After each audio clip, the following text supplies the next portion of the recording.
Vamos lá, meus irmãos, vamos lá. Começando aqui nossa aula, módulo de Metodologia Científica e Gestão Eclesiástica. Hoje é a nossa quarta aula, mas nós iniciamos os assuntos sobre gestão eclesiástica. Então, hoje nós estamos no segundo dia sobre a temática gestão eclesiástica. Mais uma vez, graça e paz. Graça e paz. Boa noite, graça e paz. Como é costume, já oramos, nossas aulas são gravadas. Vamos avante nessa temática tão relevante, tão importante, que tem a ver com o cuidado da igreja, o zelo da igreja. E hoje nós estaremos trabalhando aqui nos slides do professor Meirelles. Vou estar trabalhando um pouco mais sobre a questão de gestão estratégica.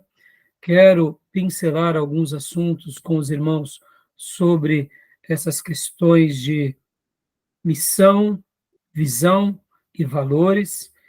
Quero falar um pouquinho também sobre liderança, governos da igreja e planejamentos, de uma forma geral. Então, vai ser uma aula, eu diria, com foco bem voltado à estratégia, mas a gente vai estar trabalhando vários assuntos sobre essa questão da gestão eclesiástica. Lembrando que a igreja é de Jesus, que a igreja é um organismo, ela não é uma instituição, mas, ao mesmo tempo, sabendo que ela é espiritual, que ela veio de Deus, Deus entregou ela para que homens cuidassem dela. É claro que nós só temos êxito se formos obedientes à palavra de Deus e se estivermos dentro dos critérios de Deus. Mas, ao mesmo tempo, não podemos negar essa relação da nossa atitude de zelo para com a igreja. É como os nossos dons e talentos. Os dons são presentes do Espírito Santo de Deus a nós. Os talentos são virtudes que Deus nos presenteia, ora de forma sobrenatural, ora de forma natural, mas é um presente de Deus para nós. Agora, como que nós estaremos desenvolvendo esses dons espirituais e esses talentos? Isso compete a nós. Gestão eclesiástica tem essa abordagem. Como nós cuidaremos da igreja do Deus vivo? Como nós trabalharemos nesse organismo que é sagrado e faremos o melhor para glorificar a Deus? Como nós demonstraremos zelo? Por isso que esse assunto, ele é um assunto muito relevante, tá bom? Então vamos lá, quero ler um texto aqui com os meus irmãos sobre Tiago capítulo 3, versículo 13 ao versículo 18. Aqui fala sobre a sabedoria de Deus e fala sobre a sabedoria dos homens. E por que eu quero ler esse texto como uma breve reflexão? Porque esse texto, eu quero que vocês observem que essas verdades têm que nos acompanhar. A sabedoria de Deus tem que nos acompanhar na gestão eclesiástica. Se nós estivermos fazendo gestão eclesiástica, ou seja, uma administração da igreja, apenas com a sabedoria dos homens, nós poderemos até progredir diante dos homens, mas não progrediremos diante de Deus. Porque se tratando de uma obra que ela é divina, precisamos do auxílio divino. Logo, com a sabedoria dos homens, nós podemos cuidar dos projetos dos homens. Mas com a sabedoria de Deus, nós cuidamos com os grandes projetos de Deus. E a igreja, na minha opinião, ela é aquilo que de mais sagrado temos na Terra. Quando eu digo de mais sagrado, é claro que eu me refiro no sentido de expressão. Nós somos o corpo de Jesus na Terra. É óbvio que nós temos dois elementos divinos na Terra. Na minha opinião, é a Bíblia, e a segunda coisa é o ser humano. Nós somos a imagem e semelhança de Deus. Mas podem ver que quando nós nos tornamos igreja, agora nós nos tornamos o quê? Agência do reino de Deus na terra. Nós nos tornamos o corpo de Cristo na terra. Logo, nós nos tornamos o representante de Jesus naquela geração. Ora, sobre nós repousa direitos e deveres maravilhosos. E como que nós estaremos homenageando, prestigiando aquele que nos incluiu a essa obra? Por isso que eu quero acreditar que quanto mais zelo tivermos com Deus, por meio da sua palavra e por meio da sua igreja, mais o honraremos. E é por isso que o profeta dizia sabiamente que maldito é aquele que fizer a obra de Deus relaxadamente. Então que Deus nos ajude a zelarmos pela igreja, a fazermos o nosso melhor na perspectiva humana, usando todas as ferramentas humanas que forem legítimas, mas, sobretudo, nunca faltando as ferramentas divinas.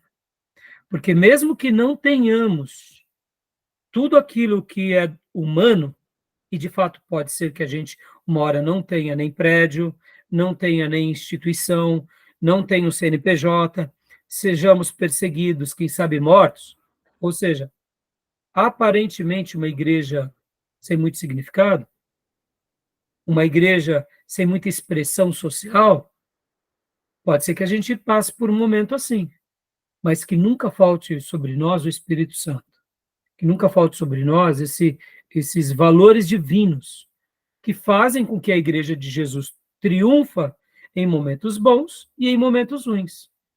Então, que a gente possa aprender a ser zeloso com a igreja de Jesus, tá bom?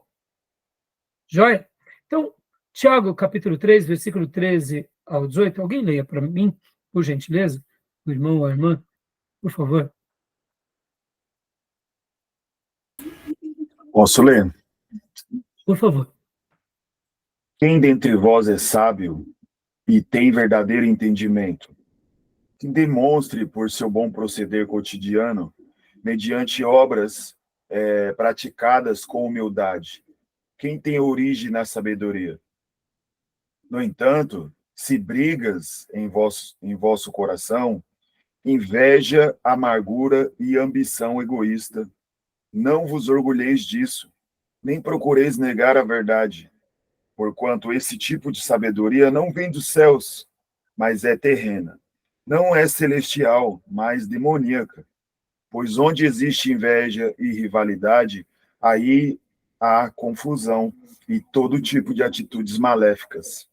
Porém, a sabedoria que vem do alto é, antes de tudo, pura, repleta de misericórdia e de bons frutos, imparcial e sem hipocrisia. Ora, a justiça é a colheita produzida por aqueles que semeiam a paz. Aleluia. Amém, meus irmãos? Vamos então agora estudar o tema de hoje, lembrando disso. Enquanto ensino e enquanto vocês estiverem estudando, depois lendo os livros textos, fazendo as pesquisas, jamais se esqueçam de que nós, ao edificarmos a igreja, só o fazemos com o auxílio da sabedoria divina. Porque se uma hora estivermos edificando a igreja na perspectiva da sabedoria dos homens, podemos até aparentemente triunfar, mas em algum momento a gente vai naufragar. E, como eu disse, para uma empresa, para uma ONG, para o mercado de trabalho, para a gestão política, a sabedoria dos homens se basta. Mas a igreja, ela está muito mais além de tudo isso. Se nós não tivermos os valores divinos, a gente não vai conseguir. Não vai conseguir edificá-la segundo os critérios de Deus. Tá bom? E podem ver o quanto as igrejas, elas muitas vezes elas se tornam igrejas institucionalizadas, elas são praticamente empresas. Num primeiro momento vencem, mas no andar da carruagem, vemos que há o que a gente acabou de ver aqui, né? inveja amarga, ambição egoísta, guerras, divisões. Por quê? Porque estamos montando uma igreja, fazendo uma obra para Deus, segundo a sabedoria dos homens, e não segundo a sabedoria de Deus. Que Deus nos livre disso, tá bom? Lembrando que existem muitas coisas boas na vida que nós podemos aplicar na igreja, mas nem tudo da vida a gente pode aplicar na igreja. Já o oposto é verdadeiro. Tudo que a gente aplica na igreja, a gente pode aplicar na vida. A gente pode aplicar na empresa. A gente pode aplicar em todas as áreas da nossa vida. Por quê? Porque os valores de Deus, eles podem invadir, preencher todos os espaços, tá bom? Então vamos lá para os nossos slides, meus irmãos, vamos lá? Alguma pergunta? Alguma fala? Alguma observação? Querem fazer algum comentário? Tudo certo, pastor. Tranquilo? Gil? Tranquilo, Gil?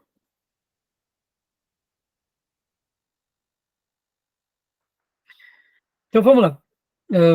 Aqui, irmãos, nós paramos no slide, nesse slide aqui, de compartilhar com vocês. Paramos nesse ponto. Administração da igreja. Ainda conceitos iniciais, né? Existe um autor que ele é muito conhecido no mundo empresarial, ele é um palestrante, ele é um grande líder, Jim Collins. Ele tem um livro chamado Feitos para Vencer. O que ele trabalha, irmãos? Ele trabalha dentro da perspectiva dessas grandes empresas que elas já existem há séculos, algumas empresas há décadas, e que elas entram gerações e passam gerações e elas continuam se reinventando, continuam se aprimorando.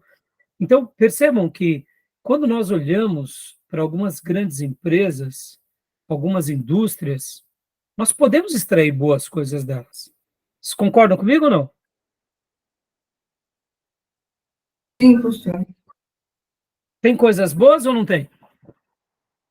Tem, sim. Cita aí pelo menos umas 3 empresas, mas que você lembra delas e que você fala, poxa vida, olha o que eles fazem.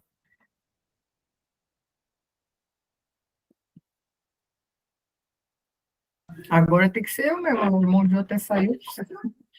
Caiu a linha dele.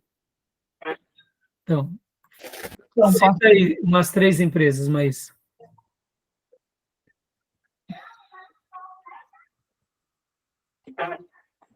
agora de cabeça até fora. Então, vamos lá, Gil. Cita umas 3 empresas, Gil, que você lembra que são grandes indústrias, grandes empresas que estão aí há décadas se reinventando, se atualizando. Entra uma nova geração, uma nova tecnologia, e quando você vai ver, eles conseguem existir. E por que eu estou citando aqui Jim Collins e nesse livro, no caso, Feitos para Vencer? Bom, A obra dele é um estudo dessas empresas que são vencedoras. Uma é essa Melhoramentos, eu não sei se é o nome, do papel de Suzano ali, a Suzano, alguma coisa assim. Papel e celulose Suzano. Eu acredito que eles têm se reinventado com o tempo, né, pastor? Estão bem estabilizados, né? Eu iria citar algumas... Emmanuel acompanha muito a empresa. O Gil acompanha um pouco mais, né, Gil? Eu O que você fala para mim do papel e celulose Suzano, Gil?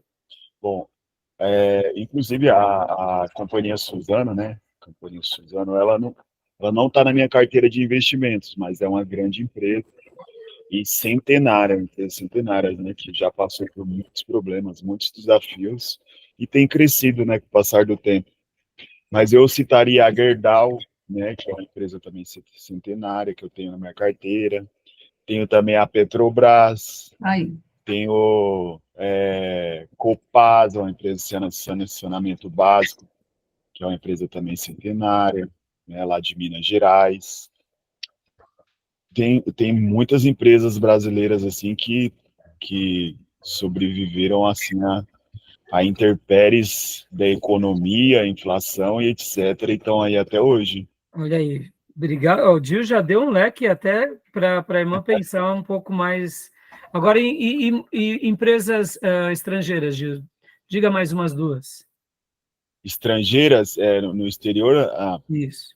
empresas de tecnologia são as mais visadas, né, as mais famosas, né? Pode ser, caramba, do Elon Musk, esqueci, tá na ponta da língua. Tesla. Isso, né? Tem também a Amazon, é uma empresa também muito conhecida, mas eu não sei se ela é uma empresa assim, já, né?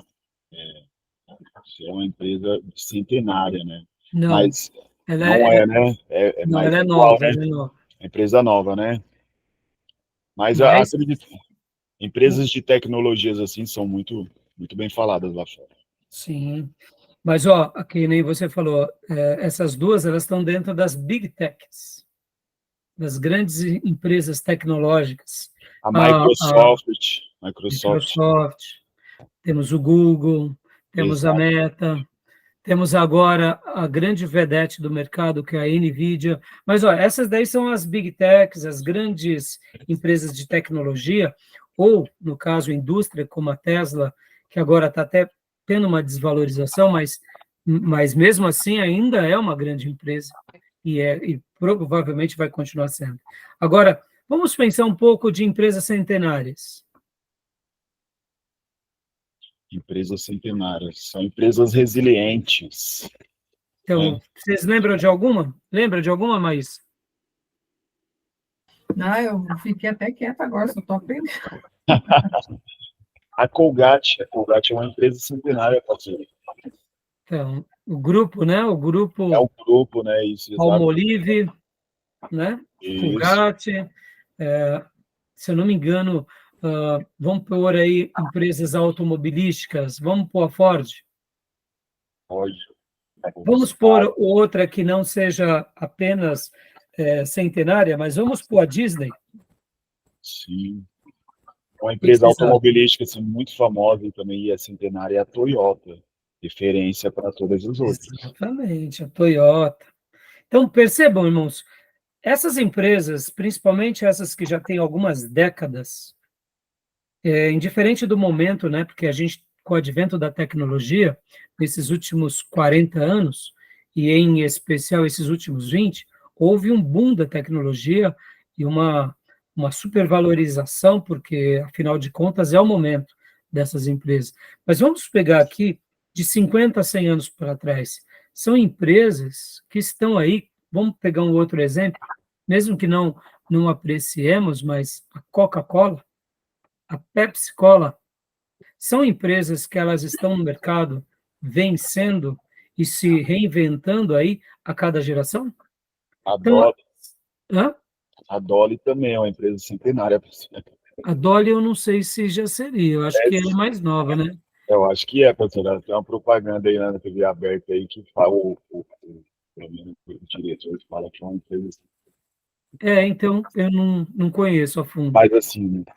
Mas vamos pegar alguns bancos, por exemplo, bancos judeus, bancos ingleses. Percebam, são empresas que se reinventam a cada geração. E então, por que eu estou usando esses termos e estou gastando esse minuto aqui, irmãos? Se uma empresa ela consegue se reinventar, se ela consegue se ajustar, se ela consegue passar pelos intempéries de mercado, eu sei que tem coisas que são, de fato, até maiores, né, do que uma própria empresa.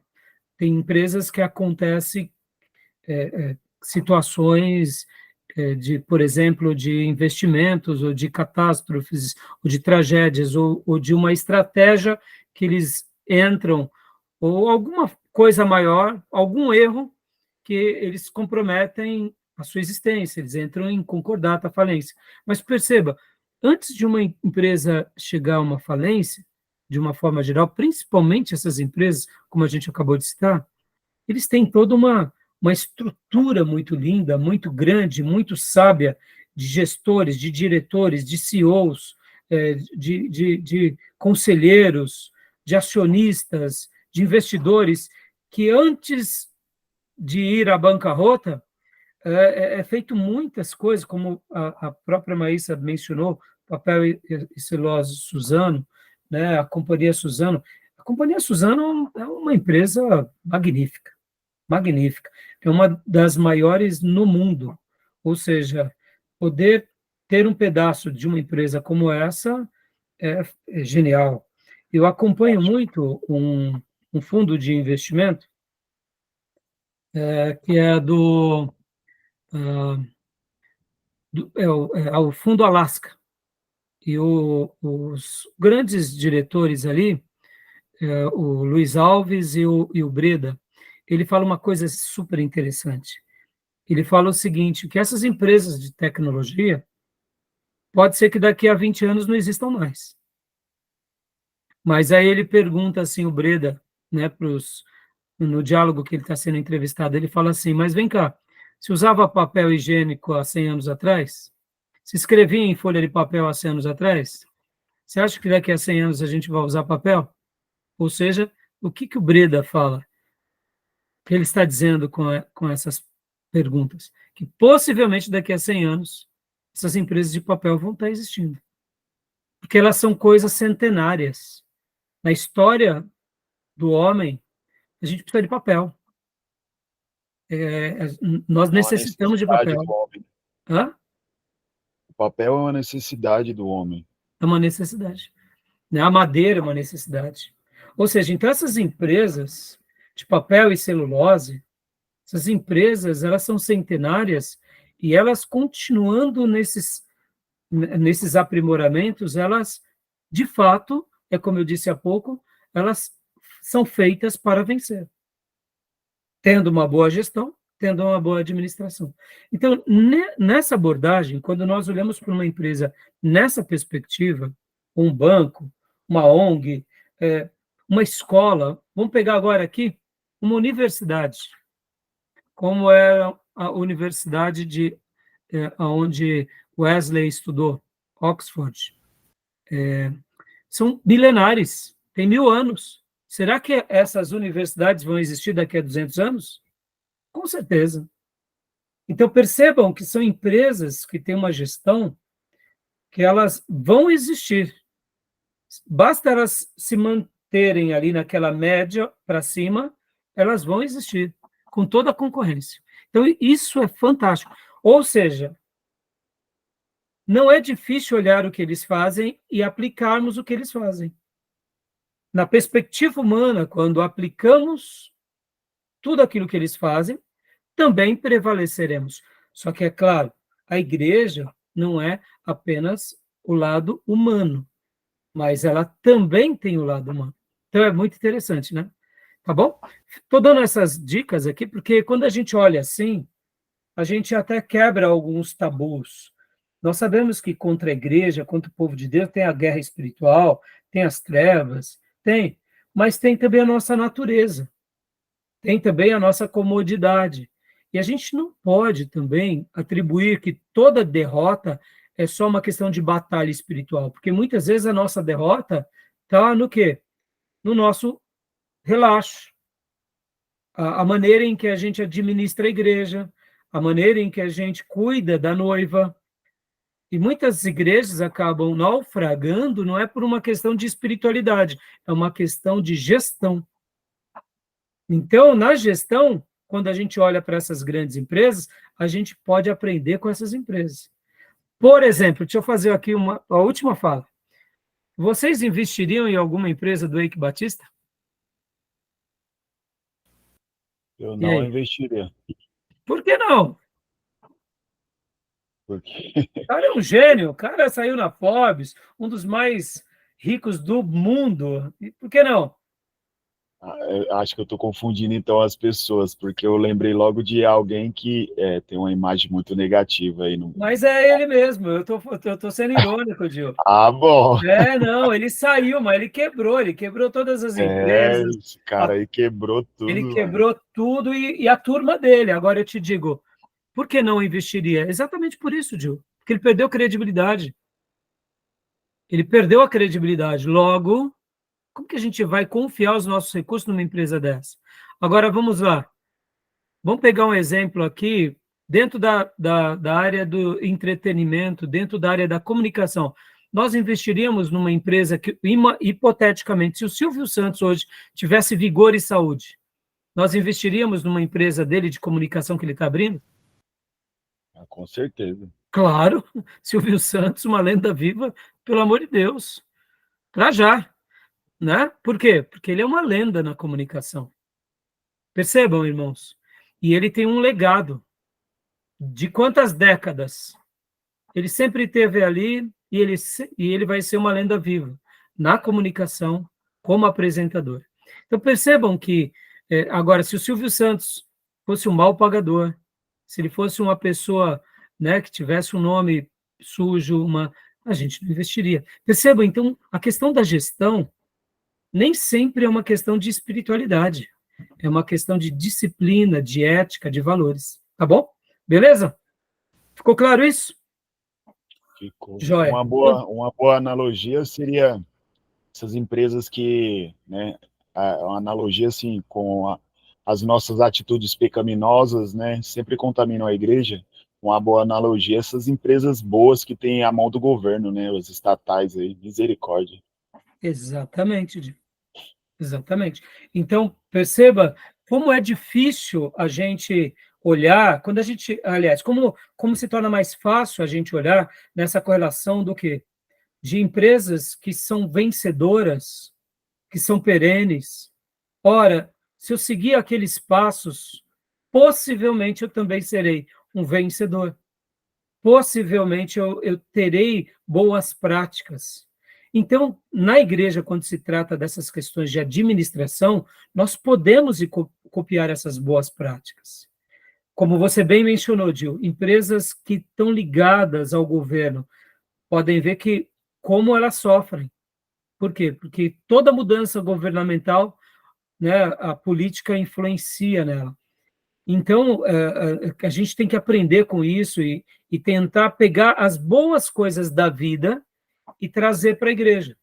Mas, como eu disse, nem tudo da vida a gente coloca dentro da igreja, porque os valores da igreja são espirituais. No entanto, existem muitas coisas boas da vida que a gente pode aprender com a igreja. Tá bom, meus irmãos? Beleza? Paz, Wesley, boa noite, filhote. Seja bem-vindo, meu irmão. Paz do Senhor, irmãos. Paz do Senhor, pastor. Amém. Boa noite. Maísa, leia para nós a administração da igreja, conceitos iniciais, né? Sim, pastor. Lorde Beveridge. A finalidade de uma organização é fazer com que homens comuns realizem coisas incomuns. A administração eclesiástica não depende de gênios, depende de Deus. Usa homens comuns com a inspiração do Espírito Santo. Joia, mas essa frase é linda, né? A finalidade de uma organização é fazer com que homens comuns realizem coisas incomuns. Deixa eu falar um pouquinho aqui sobre a Apple, irmãos. Dizem que Steve Jobs, quando ele ia no departamento de engenharia da Apple, e ele estava ali vendo, por exemplo, um computador, e aí ele olhava a parte externa do computador, e ali ele ia nos departamentos que cuidavam da parte interna do computador. Muitas vezes ele pegava uma placa e ele dizia para o engenheiro, reconstrói essa placa. Aí o engenheiro, né, muitas vezes responsável, dizia, mas Steve, essa placa ficará dentro do computador. E ele dizia assim, bom, isso eu ouvi dizer, tá, irmãos? Eu não vou afirmar com todas as palavras, mas eu deduzo que sim. Ele dizia assim, tudo bem, não tem problema. Eu quero que fique bonito. Porque o engenheiro falava para ele, olha, mas essa placa já está excelente. Ele dizia, não, ela está excelente, mas falta nela beleza. Aí ele dizia, mas Steve, vai ficar dentro do computador? Ele falava, não importa, porque quando uma pessoa abrir um computador da Apple, um notebook, um iPad, um telefone, um smartphone, um iPhone, eu quero que eles se encantem tanto por aquilo que eles veem por fora, quanto por dentro. Parece bobeira, irmãos, mas quem já teve um celular da Apple, um iPhone, sabe o que eu estou falando. É diferente. Você pode falar que outras marcas também vão te dar um mesmo resultado, né? Sim, vão acabar sendo tão úteis quanto, mas dentro das tecnologias e dentro dos smartphones existem os Apples e os demais. Até o momento tem sido assim. E por que ele alcançou esse grau de excelência? Por causa de fazer o extraordinário. Eu gosto muito, até hoje eu utilizo esse aparelhinho para as minhas caminhadas. Ele é um antigo MP3, sabe? Deixa eu mostrar para vocês, está vendo? Carrega. Meus irmãos, eu tenho ele há quase 10 anos. E é maravilhoso, porque muitas vezes você está correndo, ele tem aqui ele é um aparelho de MP3, né? Que você coloca o fone de ouvido aqui. Mas ele tem, é como se fosse tipo um pregadorzinho, sabe? Você prende na roupa. E olha, é espetacular. Eu carrego ele no computador e vou dar as minhas caminhadas, minhas corridas, e olha, irmãos, é pelo menos 10 anos. Nunca teve uma manutenção. Eu olho assim, até hoje ele está perfeito. Aí você diz assim, tudo bem, é mais um aparelho de MP3. É mais um aparelho, mas é espetacular. É espetacular. Então, pessoas comuns realizam coisas incomuns. Talvez você diga, mas a Apple não é uma coisa comum. De fato, ela se tornou incomum porque eles uniram essa excelência em tudo que eles fazem. É excelência nas mínimas coisas, é excelência nas máximas coisas. Por isso que é uma das maiores empresas do mundo. Só para vocês terem uma ideia, quando você une todas as empresas da Bolsa Brasileira, Petrobras, Banco do Brasil, Vale do Rio Doce, etc., etc., e soma tudo isso, não dá o valor da Apple. Para vocês verem o quanto representa hoje essa empresa. É uma única empresa americana, ela tem mais peso em valor financeiro do que a somatória de todas as nossas empresas da Bolsa Brasileira. Gigante. É gigante, é estratosfera. Quem comprou, por exemplo, ações da Apple há 20 anos atrás, teve uma valorização assim absurda. Tanto é que um dos maiores investidores é o Warren Buffett, porque uma das prioridades do Buffett é investir em empresas únicas do setor. Ele pega uma empresa que ela seja um diferencial. Ela é única, ela é exclusiva. Existem várias empresas de tecnologia, mas qual é a melhor? Qual é a mais excelente? Então, percebam, quem diria que um dia a Apple se tornaria isso? Então, quando a gente começa a olhar para a história, lá atrás, quem tem 50 anos ou mais como eu, vai se lembrar que a Apple ela era uma empresa, nos seus inícios, não muito diferente de uma IBM, não muito diferente de uma outra empresa de tecnologia dos seus dias. Mas ela se aperfeiçoou. E agora, aqui aplicando na igreja, a gente vê isso na vida dos apóstolos, a gente vê isso na história da igreja. Deus separa pessoas comuns e, pelo poder dele, faz com que essas pessoas comuns façam obras incomuns. Davi é um grande exemplo disso. Pedro é outro grande exemplo disso. Maria Madalena é outro grande exemplo disso. Tá bom? Então vamos lá, vamos correr um pouco agora, porque eu já falei bastante aqui. Vamos lá. Peter Drucker. Leia para nós, Maísa, por favor. Tarefa do administrador: criar um todo maior que a soma de suas partes, regente de orquestra. Cita Gênesis: somente o relacionamento entre o homem e seu Criador e o homem e a sua família antecedem seu relacionamento com o trabalho. Peter Drucker, quem foi ele? Quem é ele na administração? Ele é o guru da administração, é um dos maiores nomes da administração moderna. Ele tem frases clássicas, ele tem obras clássicas, é um palestrante, é um erudito, é um escritor, é um professor. Então, se você gosta do assunto, e de um assunto, eu diria, já muito bem preparado, leia e acompanhe Peter Drucker.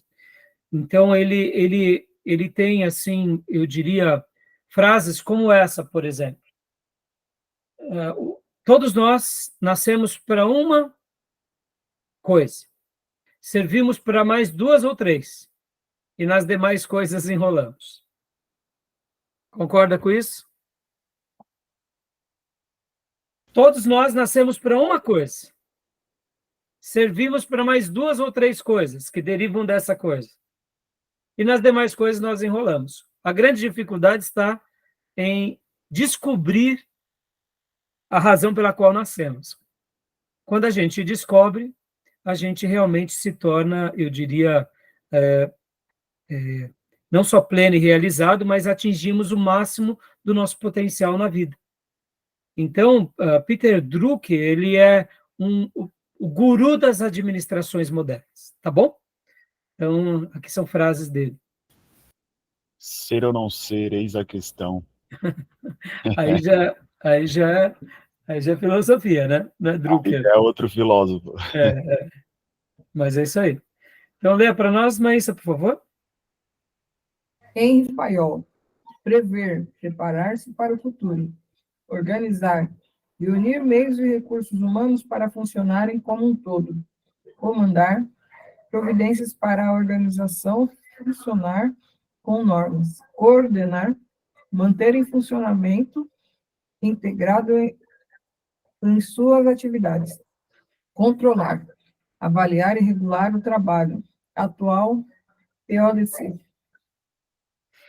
Aqui, na realidade, são termos de Fayol que ele vai dar essa ideia que na administração temos essa perspectiva de prever, de organizar, de comandar, de coordenar e de controlar. Parece bobeira, mas pensem assim, irmãos, isso é muito importante. Agora, deixa eu até abrir um leque aqui para vocês. Existem pelo menos 2 atributos numa liderança. Um líder, ele delega e ele supervisiona. Podem ver que a função de um líder basicamente é essa. Um líder é aquela pessoa que toma as decisões, que dá uma direção para outras pessoas. E dentro dessas perspectivas, uma das características que um líder cria, ele cria em si movimento. Pode ver que toda liderança nos leva a um movimento de forma sincronizada. Alguém já disse que uma das definições de uma empresa que realmente tem uma boa liderança é porque ela está em movimento. Movimento nos remete àquela ideia de águas de um rio, que sempre estão ali escorrendo, sempre estão circulando, logo tem vida, são chamadas de águas vivas. Não são águas paradas, que se tornam mortas, são águas vivas, né?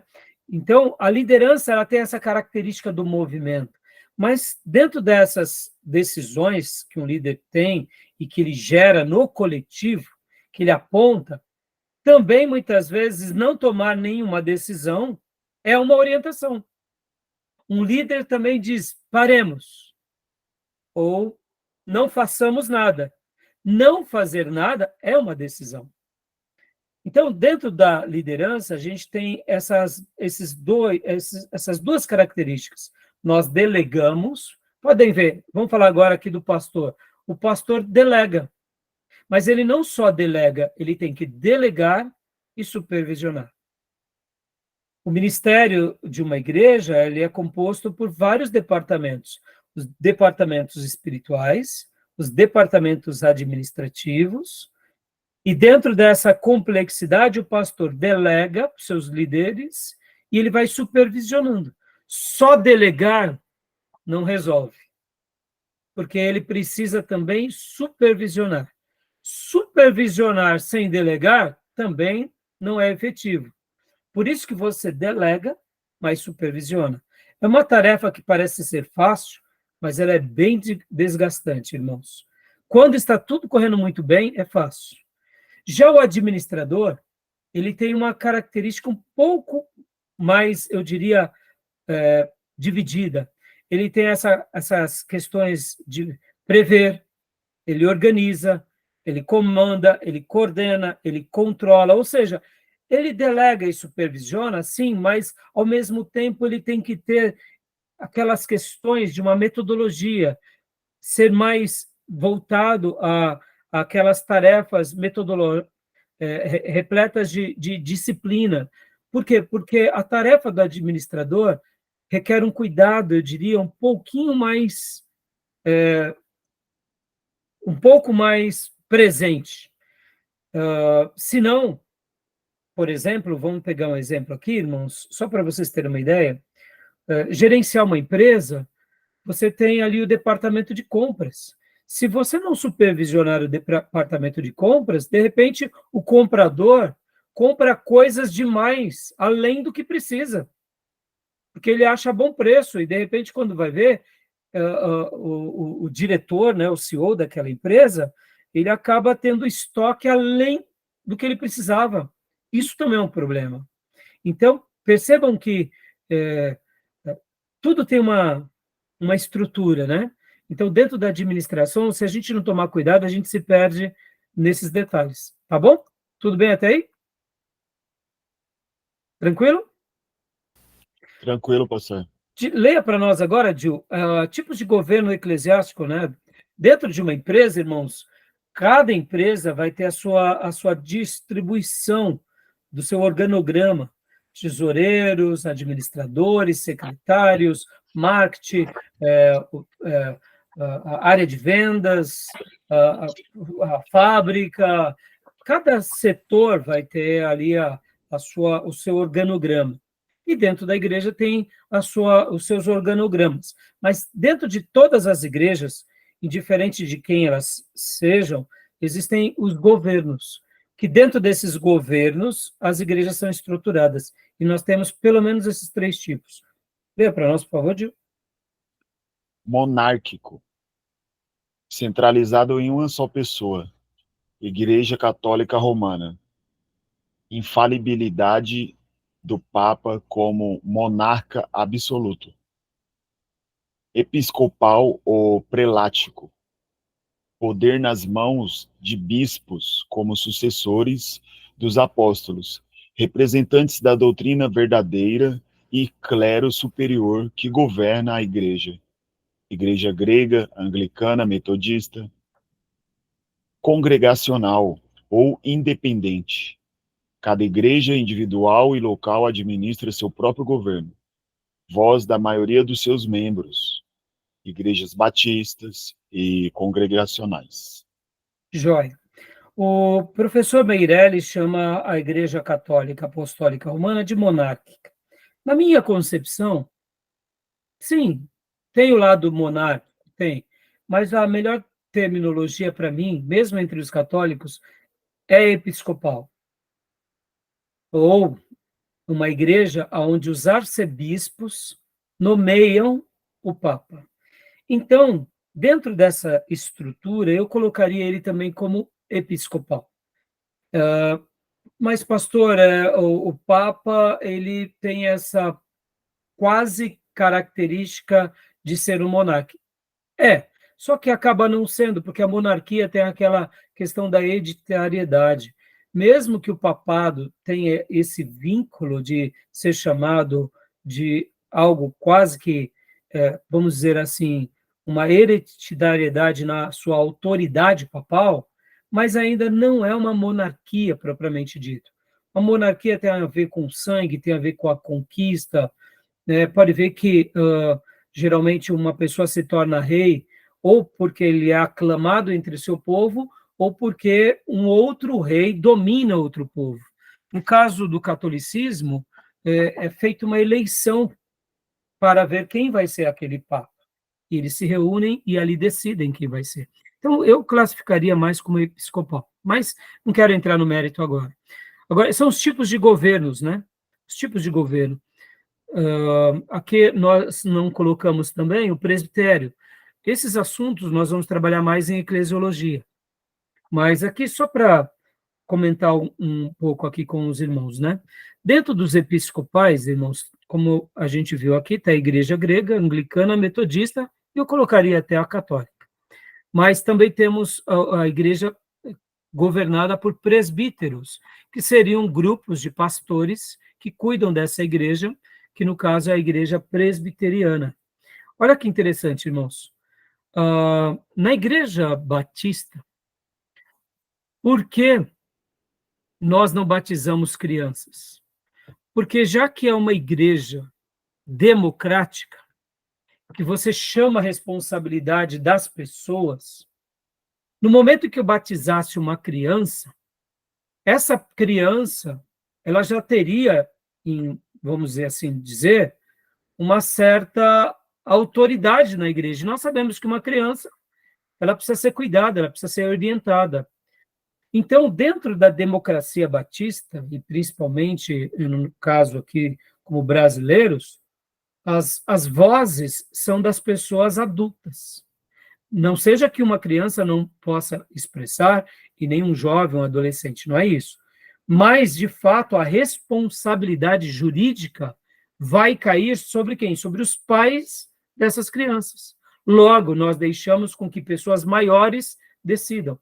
E esse é um dos critérios pelos quais também só fazemos batismo de pessoas que tomam a decisão depois de adultos, ou pelo menos depois em que a própria pessoa toma a decisão por si. É claro que batizamos adolescentes, sim, mas é o adolescente que já toma a sua iniciativa por livre e espontânea vontade. Essa é uma característica das igrejas congregacionais e batistas. Por essa razão que eles têm esse viés mais democrático, porque logo que uma pessoa toma a iniciativa de se batizar por livre e espontânea vontade, e ele passa a pertencer do rol de membros, e ele se torna maior de idade, logo ele tem uma voz ativa, ele pode assumir responsabilidades. E por essa razão são igrejas chamadas igrejas congregacionais ou igrejas democráticas. Já a igreja, por exemplo, presbiteriana, aonde o presbiterianato cuida de toda a igreja, ou seja, aquele corpo de pastores e líderes cuidam da igreja, então eles são os representantes legais daquela comunidade. Por essa razão, eles continuam batizando crianças. A anglicana, por exemplo, também faz isso, porque já que tem a figura dos líderes como os responsáveis pelo todo, então a grande responsabilidade jurídica da igreja está neles. No caso dos presbiterianos, podem ver que eles tomam as responsabilidades, eles apresentam para a congregação, aí a congregação valida se aquilo que eles estão fazendo está de acordo com as escrituras ou não. Mas é um sistema de governo. A igreja episcopal, ela acaba entrando, eu diria, entre uma e outra, entre a igreja congregacional e a igreja presbiteriana, ou a igreja de presbitérios, porque essa igreja episcopal também vai trabalhar com uma certa democracia, mas também os líderes principais vão tomar as decisões junto com os outros colegiados e vão apresentar ao povo. São sistemas de governo. Tá bom, meus irmãos? Só estou dando uma pincelada aqui para vocês entenderem um pouco como que funciona. Tudo bem? Alguma dúvida até aí? Tranquilo? Querem fazer alguma pergunta? Tranquilo. Nenhuma dúvida? A gente vai trabalhar com mais detalhes em eclesiologia, tá bom? Liderança na igreja.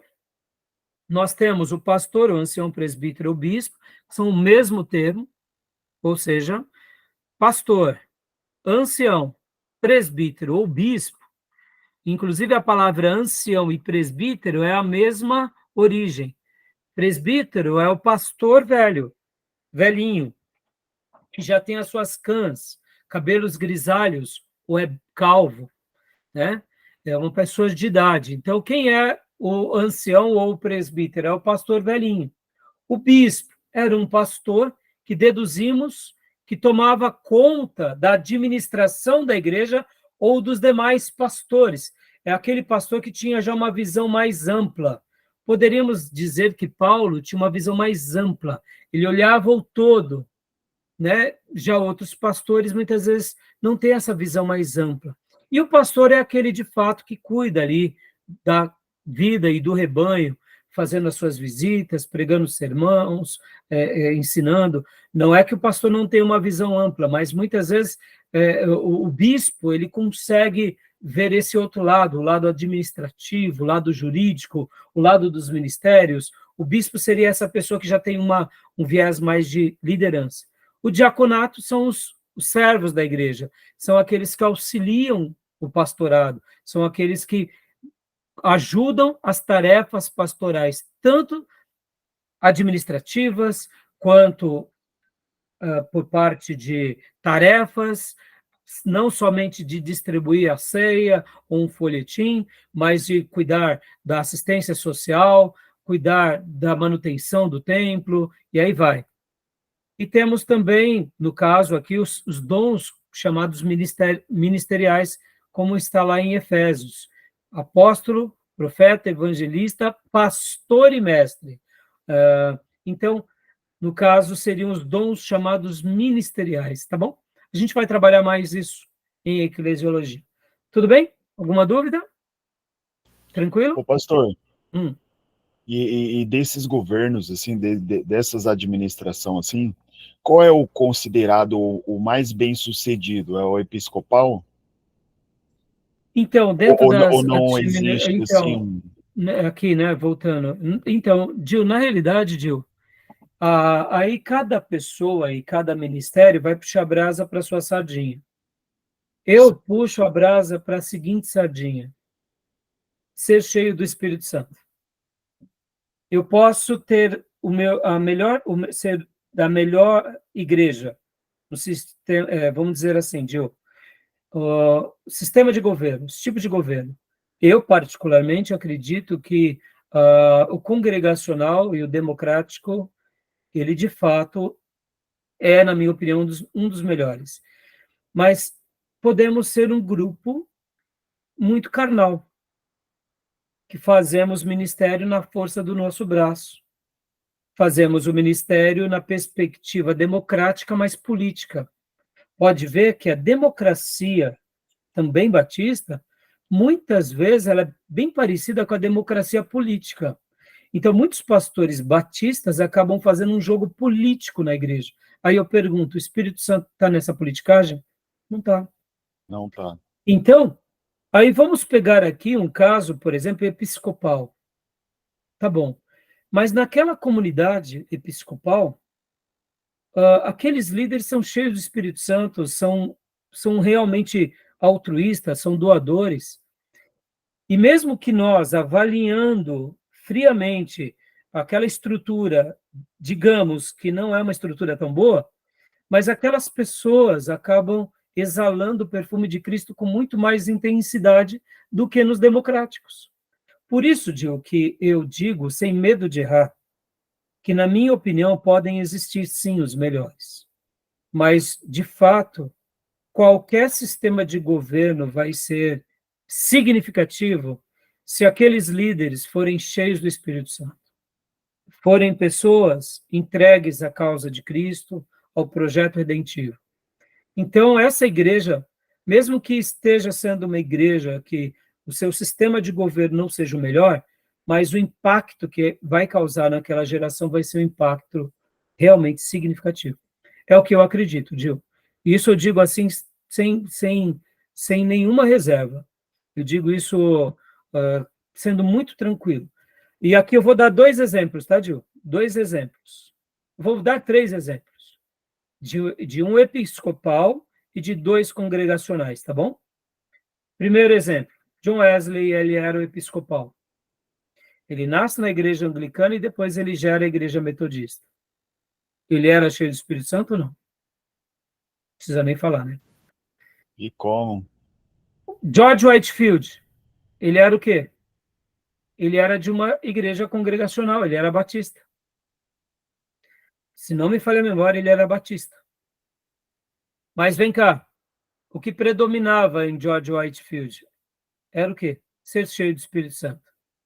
E agora vamos pegar uma outra igreja que de fato era congregacional, que era de Jonathan Edwards, que ele era da igreja congregacional, que ela é muito parecida com a igreja batista, mas o nome dela é congregacional. Aqui no Brasil, ela não é tão forte, nos Estados Unidos, no passado, era mais forte. Mas a igreja congregacional, com Jonathan Edwards, colheu frutos maravilhosos ou não? Maravilhosos. Sim.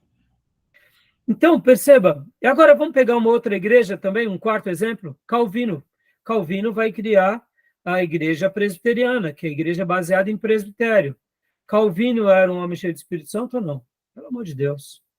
Dizem que Genebra praticamente se tornou um modelo bem próximo da igreja primitiva, logo depois que Calvino foi pastorear aquela cidade. Com todas as suas dificuldades, depois de algum tempo, ele conseguiu realmente deixar ali um colegiado, uma igreja estabelecida, e o que aquela igreja gerou em Genebra, dizem que foi como se um paraíso fosse criado na Terra. Há quem diga que o modelo todo o sistema econômico democrático, segundo o próprio Frank Ferreira, nasce aonde? Nasce em Genebra. Com quem? Com Calvino. E Calvino, que tipo de igreja era? Presbiteriana. Então, eu poderia, hoje, criticar qualquer sistema de governo, como eu poderia valorizar qualquer sistema de governo. Tem 4 tipos de sistema de governo, de 4 grandes líderes que fizeram uma diferença gigantesca. Vamos citar um quinto pastor, Spurgeon, batista. A igreja metropolitana, tabernáculo metropolitano que Spurgeon pastoreou, foi uma igreja de uma projeção maravilhosa. Por quê? Porque ele era cheio do Espírito Santo. Perceba, não fique preso ao sistema de governo. Fique preso se somos cheios do Espírito Santo. E, naturalmente, naquilo que Deus nos permitiu viver, a gente vai deixar uma marca poderosa. Por isso, eu posso ser um pastor batista e ser político e carnal. E posso ser um pastor pentecostal da Assembleia de Deus, cheio do Espírito Santo, e deixar uma marca maravilhosa dentro de um governo episcopal. Por exemplo, vocês vão de convir comigo que a Igreja Assembleia de Deus, ela até destaca-se muito mais para a monarquia do que o episcopal. Geralmente, a Assembleia de Deus, a presidência da igreja passa de pai para filho. É quase que uma monarquia.